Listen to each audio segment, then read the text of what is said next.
lang na sa. Kaya lang ngayon taman to eh.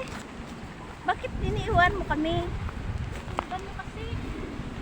Hello. Alam mo yung tubig eh. Oo. Bayad ka din. Oo. Mainit dati. Ako namin lagi diyan lang langoy yan.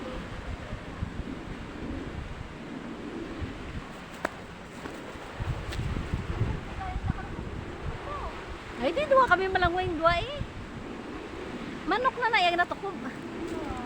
Oo, kag mga sapat. Baka. Oo. Ang manok eh.